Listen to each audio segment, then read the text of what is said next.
All right, all right, all right. We have another episode, Grassroots. Another episode. Super exciting. We have a special guest today. And of course, in the usual Grassroots fashion, we always like our guests to introduce themselves. So please let everyone know who you are and what you got going on. What up, it's Rico Love, Mr. Turn the Lights On, and I'm here to promote my new album, Even Kings Die, which is available everywhere. I appreciate you all for having me on. Thank you, Rico. That was some real professional shit. How often have you been doing that same drop? Because you, like, nailed it on the first go. Normally niggas start stuttering and be like, yo, let me get my bag real quick. Let me figure it out real quick before I get into it. I came in the game when you had media training, so I've been trying to be in that business for a long time.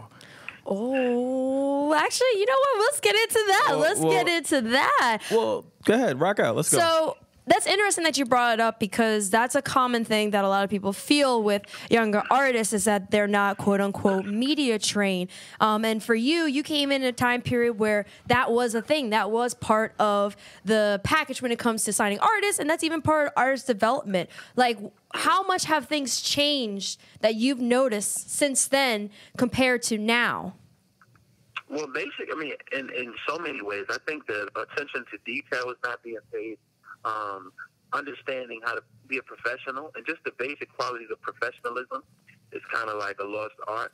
But also just the way children have been raised in this generation between mine and like, I'm 36 years old, and I just remember a time when you walked in the room, you shook people's hand, you looked them in the eye, you said hello, you spoke. Nowadays, we deal with artists who just kind of walk in the record companies, walk in the radio stations, don't say hello to anybody, walk in the restaurants, don't say hello, don't take the help. Like, it's just certain levels of principle that I feel like is kind of left after my generation. And I think this generation right after us, I think they kind of like lost that. It's a certain air of arrogance overall. It has a bit to do with media training, but also has to do with home training. And a lot of that is like lost. Yeah, definitely. You know what? It's funny that you said that. That was the one thing I liked about you. When we went to your listening event with Orchard, right? I'm a fuck yeah. Orchard. I noticed that you took time out. Like most rappers and artists, they do their celebrity shit. Come in with shades and go sit in the corner and just be celebrities. I thought it was very interesting, and I thought I respected it that you took time out to walk around the room and shake hands with pretty much everyone. Like, yeah. I thought that was really, really classy, especially for people showing up for you. And I know that event was, done really, really quickly. Is that something that you normally practice on a day-to-day, or it was just, one of those? That's who I am. Okay. That's just who I am.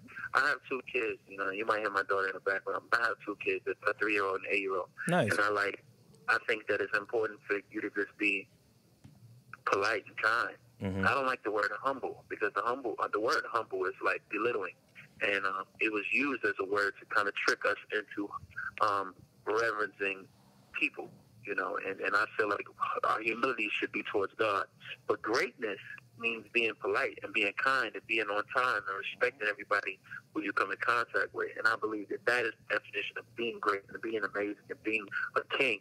So just being kind and polite in my day-to-day life is very important to me, So it's not an act. That's not just me trying to, be political. This is me. That's who I am genuinely. And obviously, these people came to my event, but more than anything, you're promoting a brand, you're promoting an album. Why not go and see what people think of the project? Like, why not walk around and make impressions on people in the room? That's important.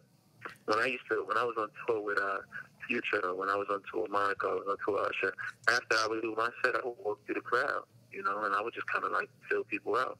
And I think that's important to know what people are thinking. We don't live, after you become successful, you don't live in a regular neighborhood anymore. So your only interaction with people, real people, are the ones that you make, or attempts you make in getting to know people in the way they think and feel and breathe and understand things.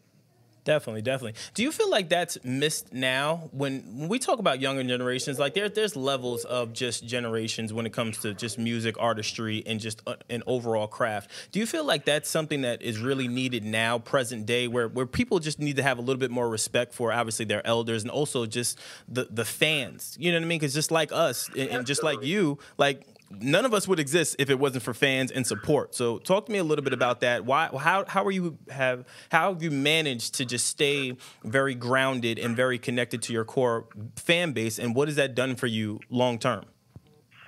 Man, for my album to come out with no promotion and be top 5 on iTunes for a week straight, it's got to be some type of connection with the people who love me. It's a good fucking album. Not to cut you off, it's a good fucking album. I'll say that much. I appreciate it, but what it is like, in order for anybody to know whether it's good or not, they got to be interested enough to go listen.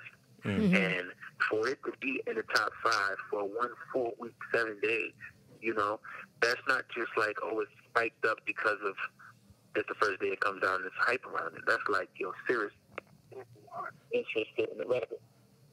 And I think that has everything to do with how I treat and interact with my fans and supporters on a daily basis. And the work I'm doing now is to get the people who aren't fans to know the record. Mm-hmm. And that's important. Mm-hmm. And it's sad that it's become really, really cool to have this arrogant mystique mm-hmm. and to have this air of, I don't really care if you buy my record or not, and I don't really care what happens with my music because I'm so cool. Mm-hmm. And I think that's like, to me, that's not cool. That's only going to get you so far. That's only going to work for you when you're hot. Mm-hmm. And a lot of times when you're not hot, it's important to get out here and make yourself hot and make yourself relevant again. And I understand, I'm not delusional about my position in the culture. I understand that a lot of people aren't familiar with who I am or what my brand is. Mm-hmm. I would be foolish to not understand the position I'm in and not understand how important it is for me to work myself. So I think that sometimes when people are so on fire, they believe that I'm always going to be on fire. And that's not the case. That's really not the case. Mm-hmm. So you gotta act as if you never, like I treat every day like nobody knows, you know, and that's important to me because I'm gonna win over fans every time I walk out my house. Nice. So one of the things that we wanted to discuss and talk to you about is your new partnership with Sony and the Orchard. Can you talk to us a little bit about that and what does it entail and what does that mean for your career currently? Mm-hmm. Oh, it's an incredible partnership where we kind of like linked up and they're giving me, you know, assistance on my marketing. I own the lion's share of the master. And also you receive full 100% share of your master after a certain amount of time. So it's an incredible situation. And also I have a team of people who function in just same as a record company, if not better, because when I walked in, I had an incredible meeting the day of the party. I walked in and we had an incredible meeting at Orchard, and bro, they played every record on the album, and everybody in the building knew every song. Mm-hmm. I've never experienced anything like that. That made me feel like I was at like Bad Boy in '96. I was 13 then, but I'm just saying, like, it felt like, wow, this is what it's supposed to feel like. And so I love what they're doing over there. And what I'm going to be doing, I'm going to be implementing myself in a major way over in the building. It's because it's not just about my record. It's about my Rico Love Presents platform. Mm-hmm. It's about my artist development platform. It's about the We Love Music Conference. It's about so many things that we're going to be partnering on. And the mistake I made when I was at Interscope was I spent $2 million of my own money. And I believe so much in myself. And I just felt like, well, I've always won, so I can't lose. And sometimes the best product doesn't always win. Mm-hmm. So now I learn how to work smart and not just I believe in putting your money where your mouth is because, you know, your product is good. But sometimes you have to understand it's just not marketed properly because it's not handled properly. It don't matter how good it is. People don't hear it. They don't know. Definitely. That's one thing I talked about. And we were talking, obviously, with Q. Shout out to Q. I often said that you're one of the more talented people that is well-versed in writing and just overall artistry. What do you think it would take for people to start to really take to you? Because I don't know what is like hindering people. Consistency. Okay. Like I took 3 years off because I was having a temper tantrum. I was upset. I was angry. Mm-hmm. I couldn't believe that I could spend 2 years of my life making this album and spend $2 million of my own money and get no support and get no love on the record and then not do what I thought they could do. So I was sad. Okay. You know, I wasn't depressed, but I was very much hurt, and I just kind of like disappeared. So it's up to me to be consistent and to believe in the product in order to fit the work. Hey, you saw the energy, okay? Sit back. Hello. Yeah, so it's up to me to be consistent and make people believe. Okay. So during that time, right, what was going on through your mind? Like, even though you were a little bit upset about just everything that's been transpiring, were you were you thinking of ways to like, okay, well, how can I better market? How can I kind of get back? Because sometimes some artists, what they do is they'll look at upcoming young talent and they will try to do a song with them or do a project with them. Did any of those thoughts ever cross your mind? No, I was done. I was never going to do a record. It wasn't like I was sitting back saying I was never going to do another record. So you were like done almost at that point. I was done with doing any solo projects or anything like that. I went and signed the artist. I invested a lot of time, a lot of money into her. That didn't work out. I was writing a lot of records for different people, you know, Trey Songz and Usher and French Montana and Gucci Mane. You know, I stayed active. I stayed busy doing what I do best. But I had never planned on doing another record. It's just life happened to me. Yeah. And life was happening to me so fast, and the music started coming out as a result of it, to the point where I just said, well, this has to happen now, because the music is making too much sense, and it's talking to me in a way that this only person can sing these songs to me, because I'm living it. I went through a really, really tough time. You know, I was sued by so many people for things that had nothing to do with me. I had bad people not bad people handling my business, just people who weren't equipped. People I love and trusted. But you understand, like, some people who you love and you came up with, they're not ready to handle tens of millions of dollars. That's you true. know what I mean? So they just because you trust them does not mean that they're, you know, have the adequate know-how on how to handle your business. And the thing I was scared of was CPAs and accountants, because when you look on the 30 for 30s and you look at everybody's story, all they say at the time is, I got robbed by my accountant. I got robbed by my business manager. So I was like, I'm not going through that. I'm going to stick with people I know, and they're going to handle my stuff. Now, understanding that you have to have somebody who's who knows exactly how to move and how to invest and how to spend, and knows that everything is not about spending.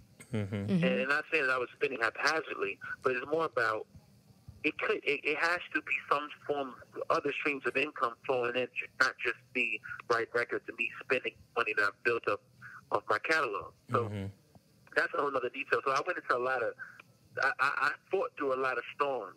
You know, I fought through a lot of lawsuits. I fought through bankruptcies. I fought through a lot of things. And for me to come out unscathed is a miracle. And but what it taught me is that no matter how good you are, tragedy does attack. Even kings die. Yeah. And that was what made me make the record, is because in relationship-wise, in business-wise, financially, I went through so much.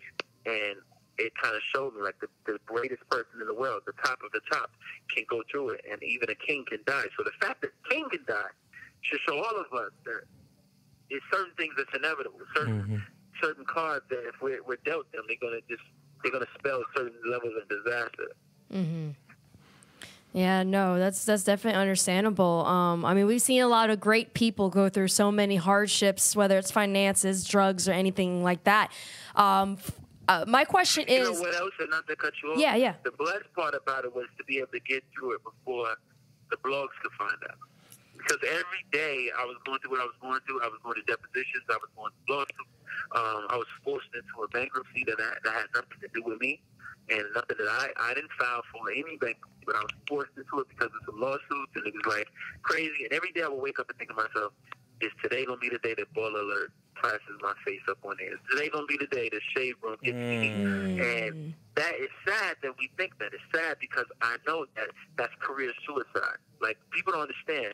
When people think you're done, they don't want to. It's almost like they think you have the chicken pox. Here today, gone tomorrow.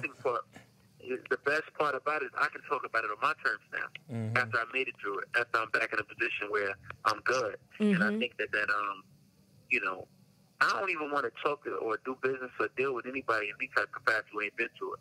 That's important to me to know that you've been through it, because me going through it lets me know who I am. And that's what made me a man. That's what made me a king. Not just because, I made millions of dollars. I was able to lose it and get it back. And that's the key. That's what I'm impressed. I don't want anybody to be impressed with the fact that I can write a nice song or that I can dress nice. I want people to be impressed with the fact, like, yo, that man is a champion. The world came against him. He didn't ask anybody for. I didn't go to Usher. I didn't go to Chris Bosh. I didn't go to Puffy. I didn't go to nobody and say, yo, I need this. Can you help me? They about to come take my house. No, I manned up. I hustled. I did what I had to do. And at times, I didn't even know if I was going to make it through it. But I made it through it. So, and with no support. I'm telling you, like, no support. The only person that supported me is my manager, Ben. So I'm talking about no support from my family, no support, like, really, everybody was depending on me, but I didn't even have moral support. You know, so it's just like, everybody who I helped, everybody who was with me, it was like I could count on how many people stayed down. But that's a blessing because now you can see who's built for this type of adversity. So, that's the premise behind this whole record. It's not just the part of the relationship standpoint of it. It's the point of, man, even the worst things can happen to great people who mean well, who work hard, and, even the king can die. Yeah. Let me first start by saying, I think, I'm spiritual, and I get that from you. I'm very big on the phrase, God won't put more on you that you can't handle. So I do believe that you were meant to go through that. What I was going to also say is that was while you were saying all of these things about, like your hardships, the first thing I thought, I said, wow, he did a really good job in keeping like the media out of it. I would have never known that had you not said that. And I wonder, was it, what period of time? Was this around the golden era of blogs or? No, this was in the past 3-4 years. Oh, wow. Oh, okay. Damn, Yeah. So you just got low and just. Now, what happened was, when you say God don't put more on you than you can handle, he does put more on you than you can handle. But he can handle it. And we ain't meant to handle certain things. He's meant to handle them for us. So what happens is, I just think I had to cover it. I just think that because every day, if somebody called my phone 6 times in the morning and I missed it, my heart would drop. I'd say, oh, man, I'm on some blood. You know what I mean? That's the first thing I would think. So I just believe that I was fortunate enough to get through those things unscathed. Be able to tell my story on my own terms, and that's the most important part. That I was able to tell my story on my terms, and that I wasn't in a situation where somebody had to expose. Because you have to understand about people, when you're up, they can't wait for you to be down. Even the people who claim to love you, they can't wait to say, "See, I told you." 100%. They be acting like so that happens. So I think that God's grace is covering me and protecting me, and protecting me and watching over me. I think that's the key to what saved me and what kept me alive. So now, if anybody was to come and say, "Oh, did you know that Rico had this and gone through this?" Now it's over now. So I can say, "Yeah, it happened on my." I can speak on it now. Yeah. Now back then, I would have had to do tons of damage control. I had to protect all that. I got the opportunity, blessed the opportunity, to be able to deal with what I was dealing with, and God just put a covering over me to where I had to go through it. I had to spend time doing what I had to do, and then now that it's over, I can talk about it the way I want to talk about it and tell the real story. Because the blogs spin in all type of ways, Yeah. Well, I mean, I guess we'll just jump into it, just because I'm very straightforward. The R. Kelly shit. I want to be honest with you, just because I'm a huge fan of your work, and we're all huge fans. Obviously, that's why you're on the show. Tell me what was going through your mind when you tweeted that, and then also I would like to know, because you worried about like blogs and stuff like that. You had like a lot of people attack you. You had Joe Budden on his show attack you. You had people just all across the board gunning for you. Did this now like create some sort of PTSD where you're like, damn, I have to go through this all again? But now it's out there versus anything else. No. Let me tell you something. There are kids right now in Flint, Michigan, drinking brown water. Do you think that these people are going to be paying attention to R. Kelly in 2 weeks? It's going to be over. Yeah. Come on. Don't give these people that much credit. They don't care about anything long that long. So that doesn't bother me or concern me. What the truth of the matter was, when I posted what I posted, I hadn't even seen the show, and I still haven't seen the show. I got on Twitter and I saw people attacking people that I respect for simply saying they like this music. Now, I didn't know the show was even on. Like, I'm literally just getting on Twitter and seeing people attack others for saying they love his music. There's nothing that can make me stop liking it. Template in which I use to this day to write records. But what I said was in poor taste and poor timing, right?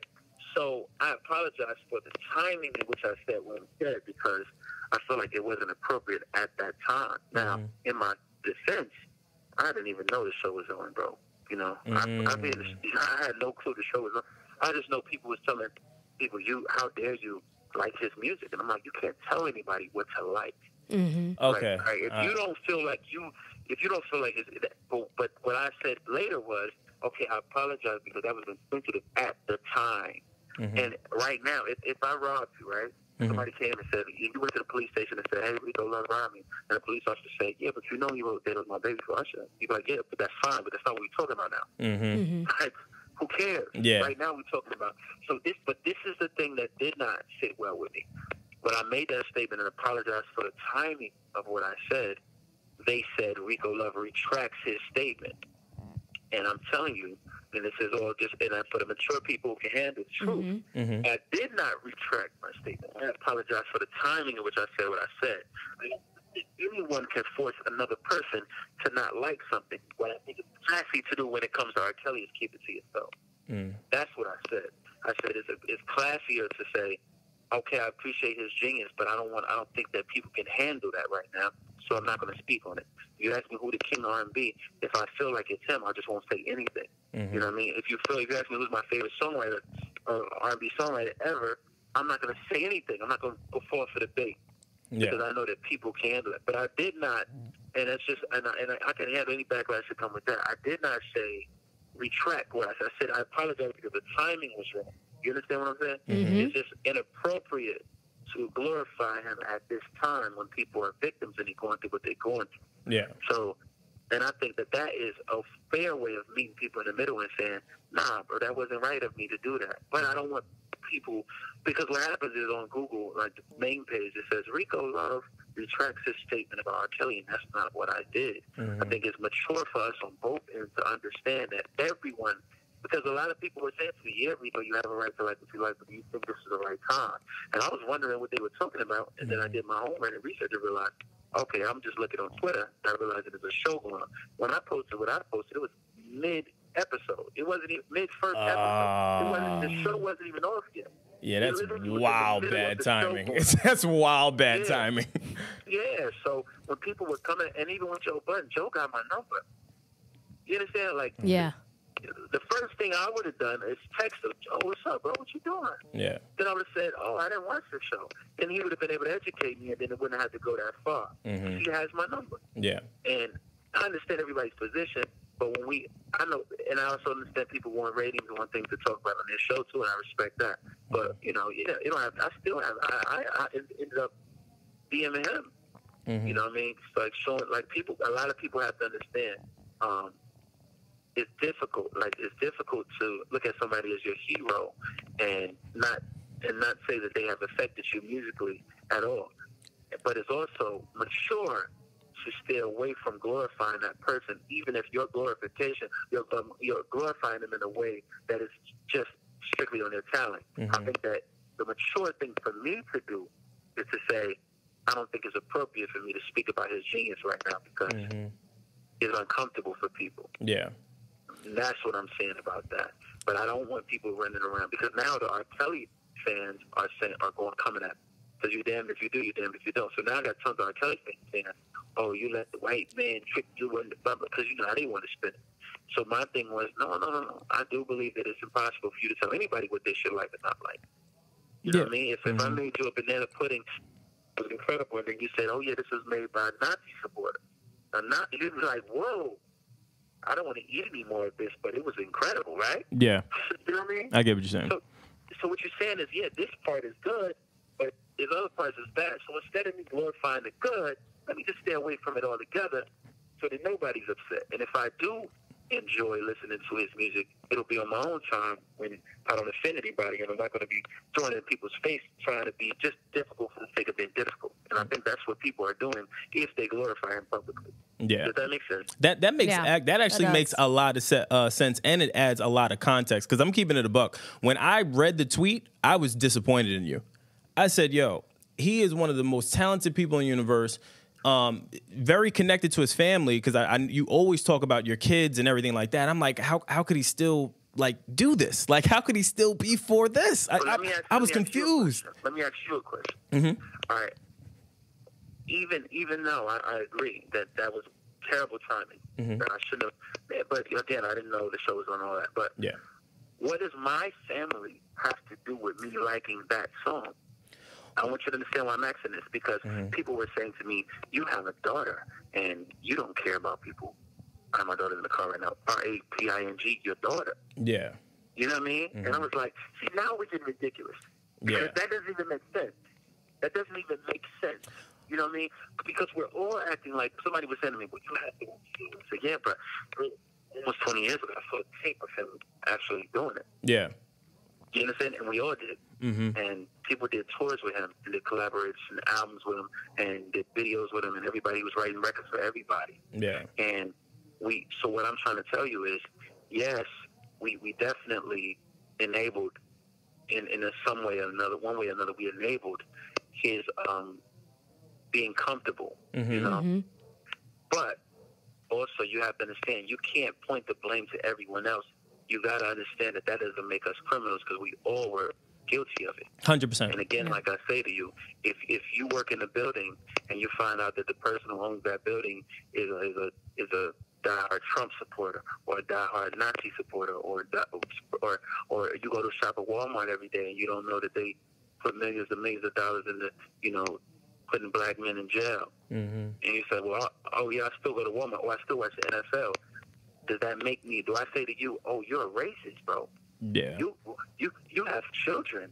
How could you say that? I think that that's not fair for even you to take that stance. Mm-hmm. I think that you have to say to me, Rico, hey, let me talk to you, bro. Rethink this. Yeah. Let me tell you why you should rethink this. But what we're quick to do is to say, what about you have kids, or they attack. And I can understand it. If you don't approach somebody with love by nature, their nature is to be defensive. 100%. Mm-hmm. It's just that I'm mature enough, because you notice I did no rebuttal afterwards. Mm-hmm. Yeah. You didn't see me going back and forth in my comment. Yeah, no, you chilled out. You chilled out. After I realized what the error I had made, and I had a conversation with somebody very close to me, I said, well, I'm going to be in New York next week doing press. I'm going to use that as an opportunity to clear my name. And one day before I went to New York, I posted something with a picture of my daughter saying, let me make you guys understand something. This was a mistake at the time. Yeah. But also, you have to understand that you're going to make enemies out of people that could potentially be allies if you don't think wise in your approach, or how you're attacking a person who did nothing wrong. Your frustration should not be with me. And you're going to make enemies out of people who should be your allies. For what? An intelligent person who is smart enough to have an amicable disagreement with you, or you can show me the light of day, and if you come at me in an intellectual way, you can convince me that what I did was wrong, like my brother did. Yeah.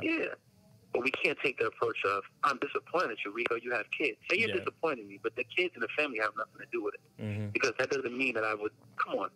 If R. Kelly did anything to my kids, he'd be dead. Yeah. That's just facts. It wouldn't be 3 days of my 13-year-old daughter being missing. Yeah. That's not, come on. It's not going to be somebody dropping off my daughter to a studio with a grown man. She's 14. I don't care what he promised me to do musically. I work with 14-year-old and 15-year-old artists too. But guess what? Their parents stay. They have supervisors. They have people sitting in the room. Yeah.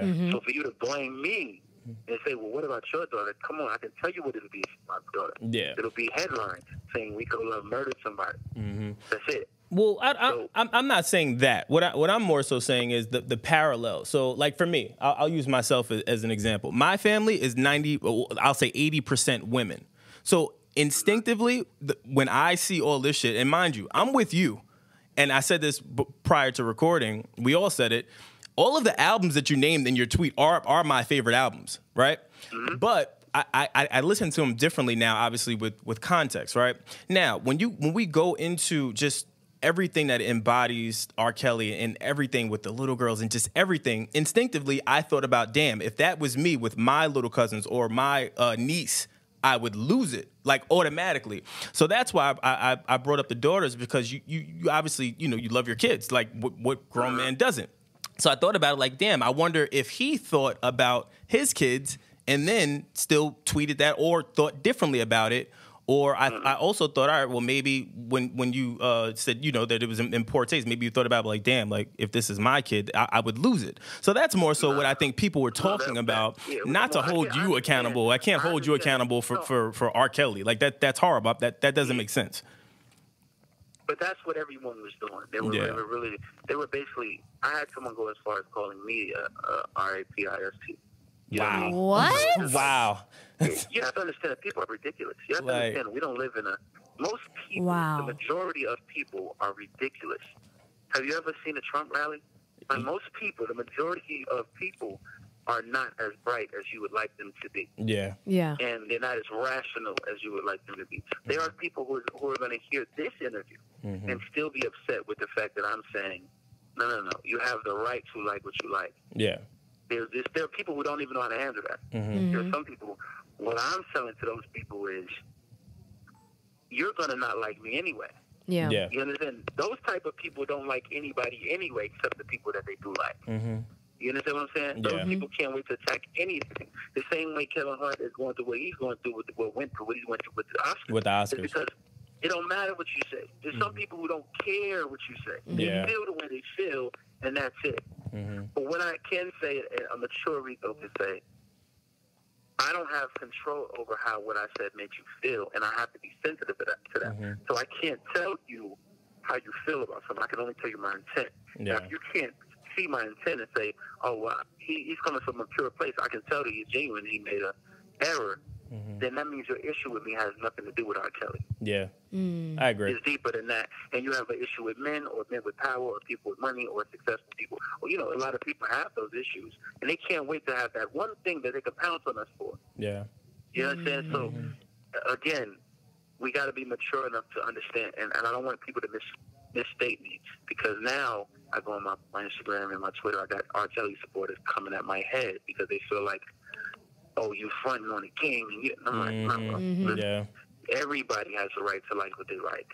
I have friends who are extremely homophobic. I think they're the most ignorant people in the world. Yeah. But I love them. You understand? I have a friend of mine who was the nicest guy in the world, except for the fact that he thinks that gay people are from the devil. I'm like, what is wrong? That's ignorant. Wow. But am I supposed to not love him? Yeah. Because he's, you know what I mean? I'm supposed to try my best to educate him. But am I supposed to say, bro, we can't be friends because, no, I love you. You're my friend. And everything else about you, I think is amazing. Yeah. This one thing, I have to. So what you have to say, for me to say that I think this person is talented, even if it's an error, you have to say, well, in fairness, you have the right to feel that way. It's not appropriate, but you have the right to feel that way. So don't come at me for my opinion. Come at me for the timing. If I scream in the middle of a funeral that, man, I'm hungry, I want pizza right now. Yeah, I have the right to do that. Right now, bro? Yeah. It's a funeral. Yeah, that makes sense. You know, so that makes sense. So that's all I'm saying. Well, we definitely appreciate you being open and comfortable with just talking more about it and giving your perspective, because I know sometimes that, you know, especially for our podcast, we have to ask some of these tough questions, but for you to be open and honest and be comfortable and you know, having a conversation with us, we really appreciate that. Yeah, I don't fear my truth, and I'm intelligent enough and articulate enough to defend myself in any setting, and I'm also not afraid to allow somebody to correct me. So let's say even now, what I'm saying, if somebody comes to me now and says, I still don't agree with what you're saying, and this is why, and they bring some new facts or new points to my attention, I'm mature enough to say, wow, I didn't see it that way, thank you, and now let me speak on that. Yeah. So a lot of times, most people, most celebs especially, who aren't saying anything, some of them just want to stay away from it, and they just feel like, I don't even want to be involved, and some of them, they can't talk without a publicist. They don't understand how to defend themselves. They're afraid they'll put their foot in their mouth. I'm not afraid of that.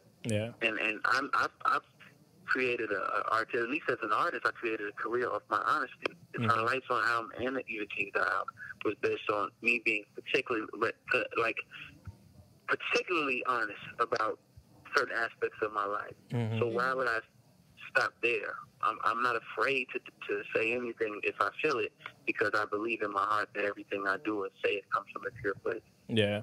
I want to double back to something that I thought was interesting, and I wanted to know, like, if you're still currently working through it or if you worked through it. You mentioned that, you know, you had obviously close friends and family members that didn't really support you, and I'm just judging by how you are and how you are articulating yourself. I'm sure you've had those conversations. Tell me a little bit about that. How was that? Was that a difficult time, and have you been able to mend it and get people to understand at least where you were at that particular time of you?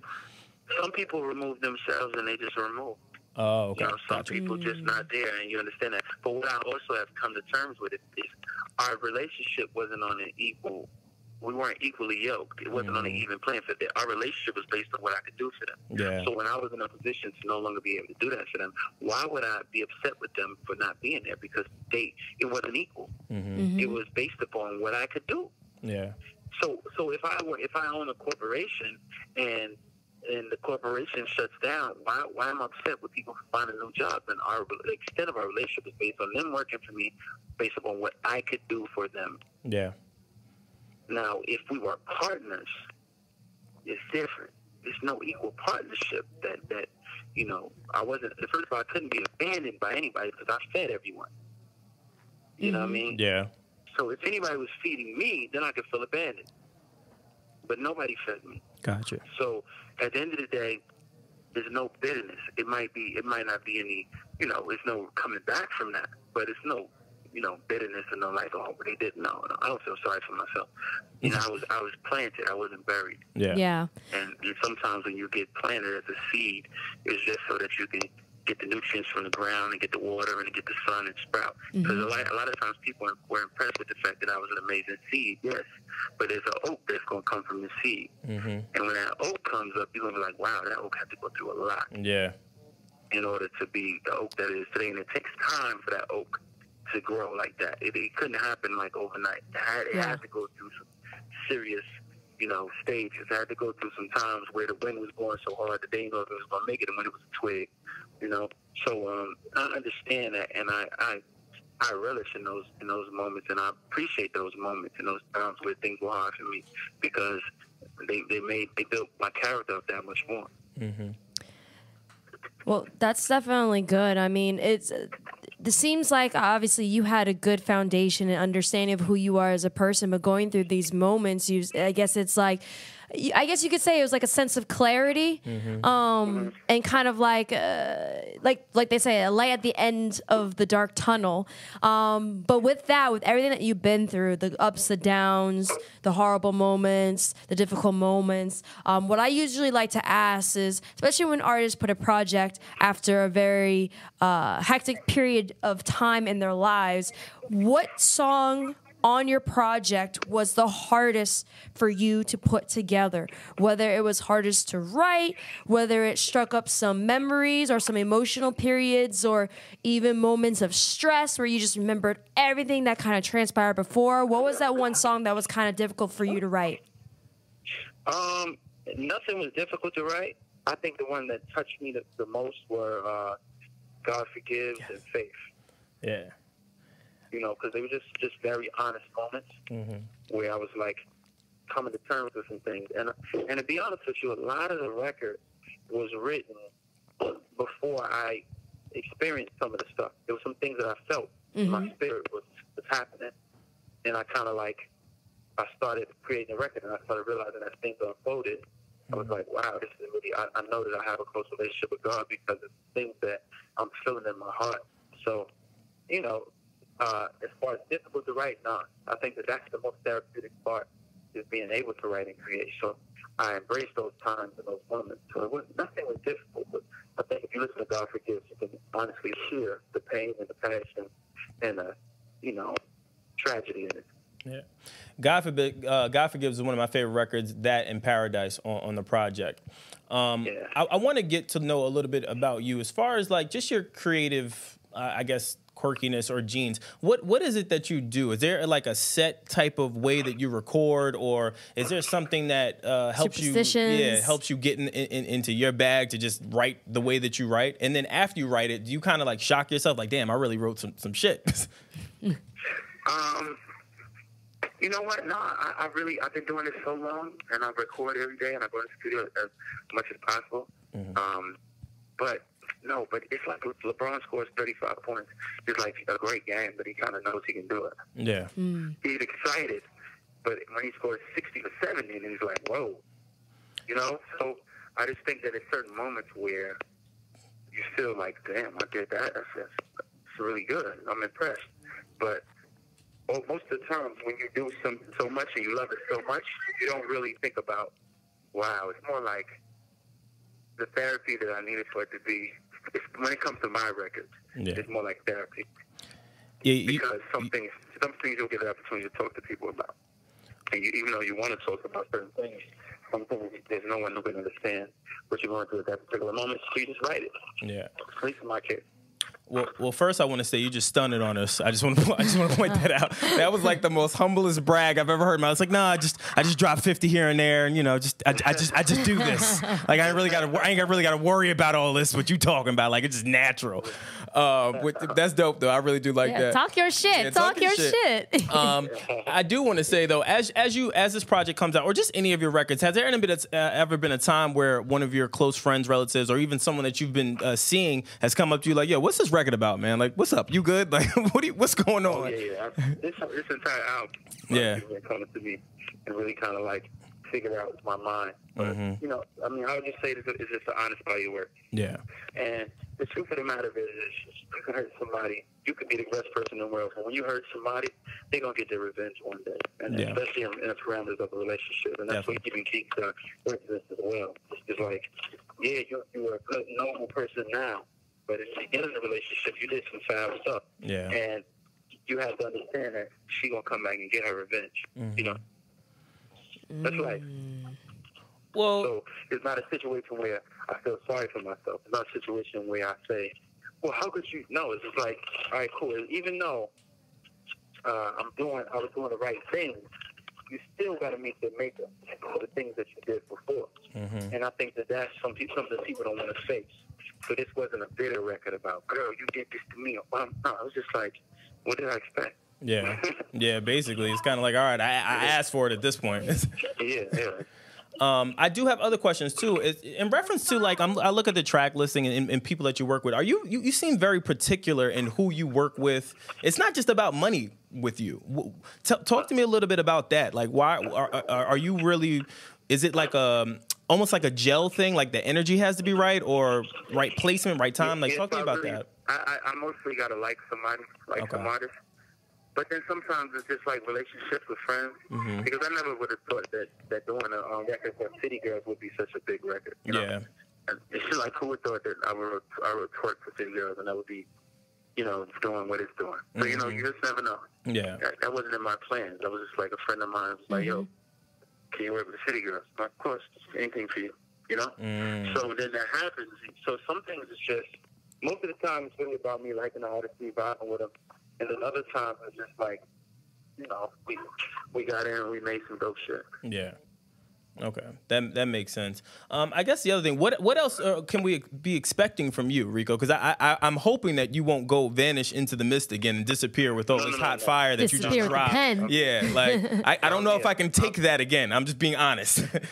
Yeah, I'm about to release more visuals for the album. Okay. I'm going to radio with some records. Going to be a ton of content, and also I'm releasing Even Kings That Reboot in March, where we're going to do remixes to each record, and features, things like that. We got T.I. Confirmed, we got Fab, we got Big Crit, Libra Jolie, like a whole bunch of dope artists going to add different things, different elements to the records. Okay. And then, and then I got this Rico Love Presents platform where we're going to be finding the dopest artists around the country, putting out a 5-song EP each quarter, paying each artist $5,000 each to have a song written by me, produced by me, and just creating this playlist, if you will, with different themes each quarter. So it's just so much more content and understanding how to utilize the streaming services and understanding how to get the best out of your DSPs. And it's just me understanding and learning the business from an executive standpoint and creating my version of what I saw Puff do with Bad Boy in my own way, especially as the times have changed and it's not realistic to have a label roster with 25 acts. It's just not the times anymore. But Rico Love Presents is my opportunity on breaking tons of acts simultaneously and building my own brand and owning it, Okay, that's pretty dope. I have one more question that I really want to know. How did you get to be in such a zen place? Like, you've had a lot of ups and downs, clearly, that we all didn't know about on this show until now. You seem very grounded. What was the awakening moment or conversation or life flashing before your eyes? Whatever it was, what happened to you that now you're just very sound and very at peace and and you kind of know where you're at in life? I mean, we all have our days, and there are days some better than others. But one thing I learned was if I can't control it, I can't control it. Now let's say I would have lost my home. Let's say I would have, lost everything. Let's say I would have been, exposed, for lack of better words, on the blog sites. Mm-hmm. What could I actually do about that? Yeah. And if I believe that those things happen and are bigger than God, then that's their first mistake. Yeah.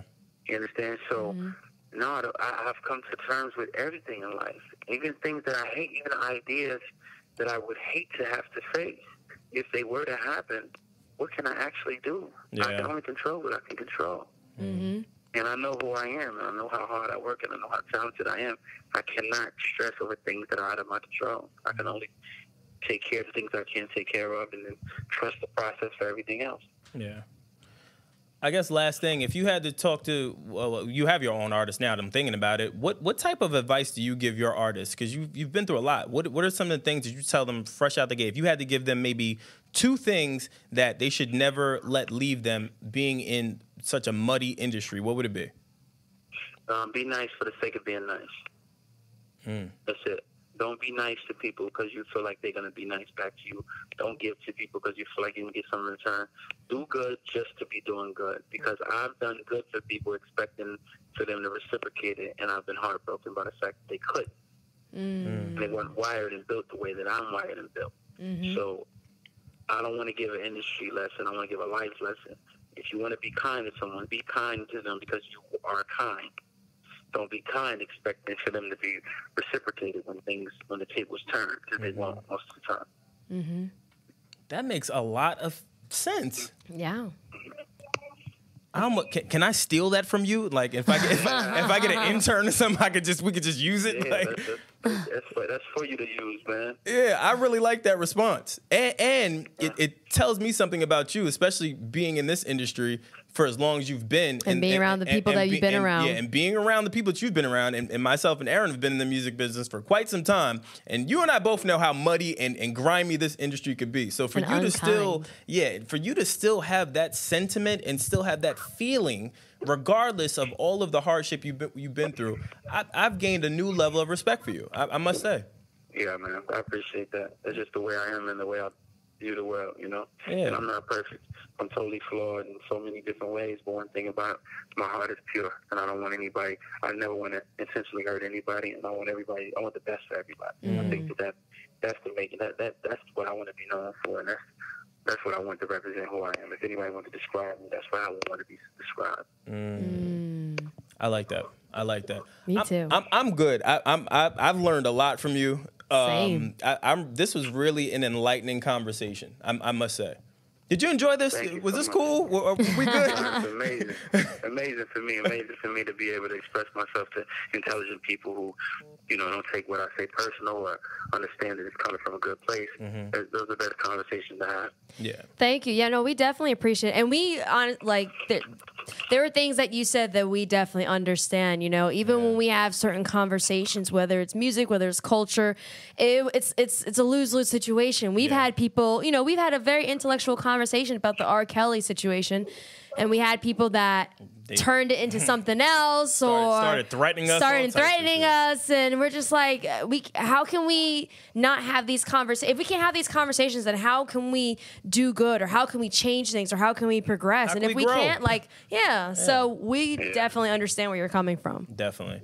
Absolutely. I appreciate it. Well, we just want to say, like we say, because the same way you're particular, this is us popping our collar on you now, Mr. Rico. The same way you're particular, who you work with, we are very particular. So we first want to say thank you for coming on. Yes. Thank you for, having this conversation, because it really was important for us, and it clearly was important for you to be able to have an honest conversation. So thank you. And then also, we just want to say, you will forever be a part of our family. We'll continue to support you in anything. So you have an open platform with us at any time. That's what we tell all of our guests that are with us. Yep. You've been rooted. You've been rooted. So you're part of the family now. And we'll continue to root for you and do everything to uplift you, because we definitely fuck with you. So we appreciate you. I appreciate it so much, seriously. And let everyone know where you can be found at, your Twitter, Instagram, everything, so we can get you some views, some likes. Yeah, man. Follow me on Instagram at I am Rico Love. Follow me on Twitter at I am Rico Love. Facebook, Rico Love Music. You use Facebook? No, I don't, but, you know. Just got to say, okay. All right. I was about part of the spiel. Yeah, I was about to say. I just wanted to make sure. All right, cool. All right. That's it. Go check out Rico Love's new project. Amazing project. And that's not biased just because he's on our show. Even Kings Die. And he actually breaks down Even Kings Die, the meaning and where that derives from. So please go check that out. And that said, we're good. We're good to go. Yeah. So my name is Erin Ashley Simon. I'm Brandon Killabh Hall, and our special guest, as always, Rico Love. Thank you, kind sir. Turn the lights on. Hey. Grassroots.